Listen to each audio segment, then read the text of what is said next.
feel like a little sexy, you know? Or maybe I just had too many of those mimosas, let me just say.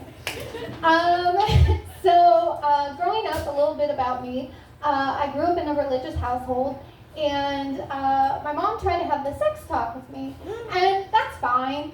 But because she was religious, it wasn't like a normal sex talk. She basically was just like, God's watching and you need to wait until marriage. But now as an adult, I realize if God's watching, are we God's porn? like,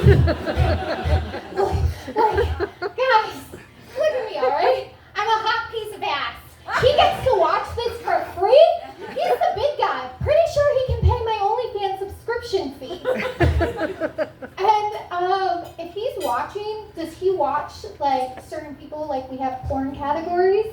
He's just like, oh look, it's a sad fuck again. And it's just some guy masturbating in a dark room. He's like, yo, he's crying again. It's like, yeah, your wife left you because you can't go down on her. Trust me, I can see and hear people's thoughts. She was not thinking about you, buddy.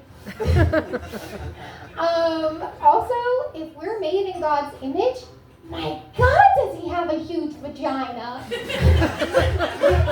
was really surprised, guys.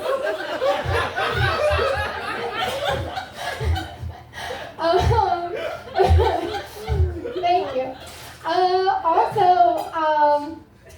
Of course he's watching. I mean, he gets all the credit. Oh God. He's like, yeah, I made that dick.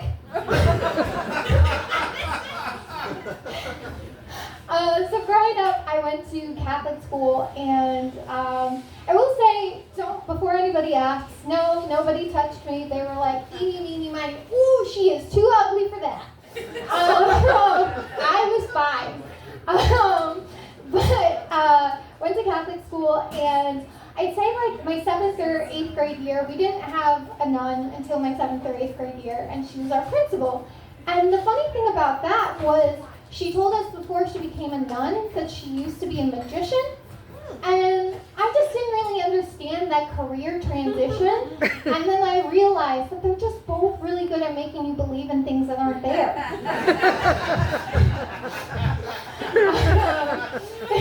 She used to do this magic trick where she would take a coloring book and she would make us rub the coloring book, and I was like, yo, I thought the priest only did that, all right? But she would make us rub it, and she'd be like, this is what your life was like without Jesus, and then color would come in, and then it would be your life with Jesus, which was just weird. But that's just a fact. Also, another weird thing about going to Catholic school was that they never had a playground. It was just a giant parking lot. Like, you're out in the fucking prison yard throwing a ball at the wall. They're like, yo, we got them to believe in Jesus. Let's make them think there's a playground here. Oh, God. Growing up, I grew up in a divorced household, and no, before anyone says anything, I'm not just a white girl with daddy issues. I promise there's more. But grew up in a divorced household, and I will say the one thing that they did do right was that my mom decided to take my dad's last name instead of her maiden name, which was Gaze, G-A-Y-Z.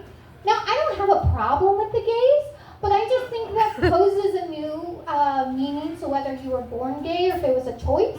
Like, I'd be like, how many pussies do I need to eat? I just want to live up to the family name. Be out there with a straw, like, I'll be out here all day. How many flannels would I need to own? How many Subarus would I need to drive?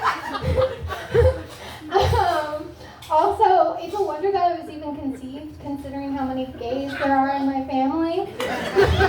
And if my mom hates the gays, is that considered a self-inflicted hate crime?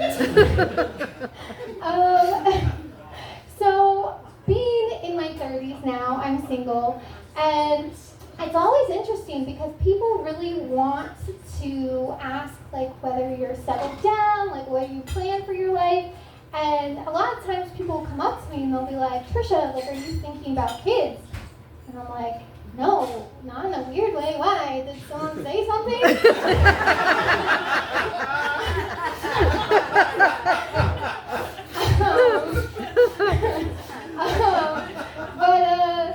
But like honestly, having kids, like to me, that just feels like so much responsibility. I can barely take care of myself, let alone another human. Like the idea of naming a child, I'd fuck that up so bad. I'd probably name it something stupid like Ghost Queef, and I'd be like, she likes to be called Queef for sure. And in general, nobody talks about this, but kids are assholes. They just are. And so my best example would be, so I used to work in a daycare, and I would say one of the girls, she was my favorite. Now before I start, teachers should not have favorites. I understand that. But I did. And it wasn't because she was the most well-behaved, it was because she was ugly. Like, I saw her and I immediately was like, I have to protect this uggo at all costs. Like, there's the SPCA commercial, Arms of the Angels going on. I'm like, I feel really bad for her.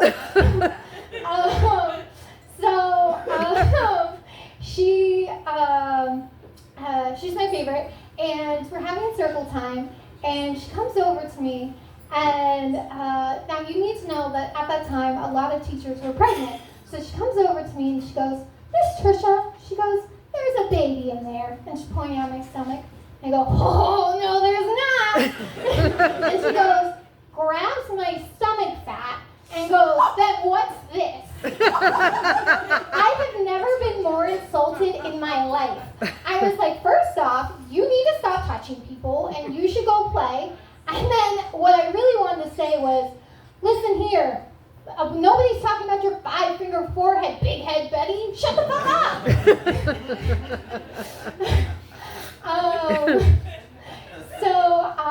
I was watching a movie with my friends a couple months ago, and it was a horror movie.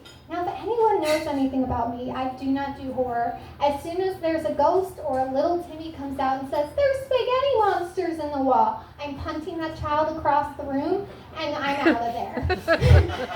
I'm white. I'm not, let's go investigate white!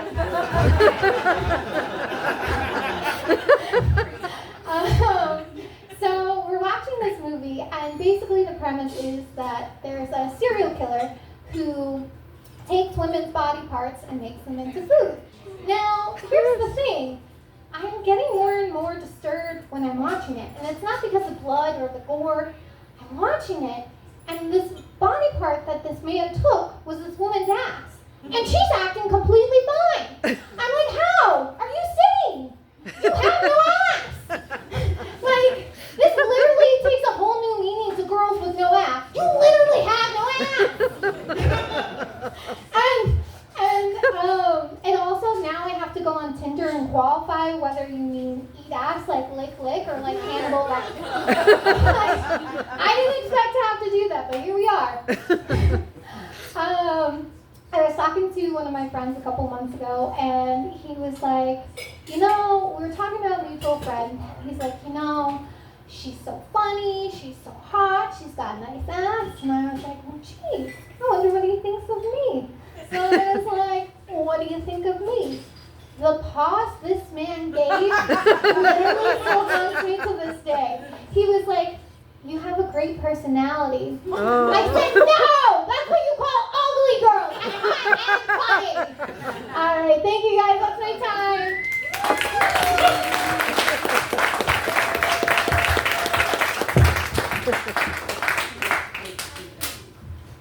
Guys, one more time for Trisha Marie. Boy, that cute, sweet, innocent girl is a dirty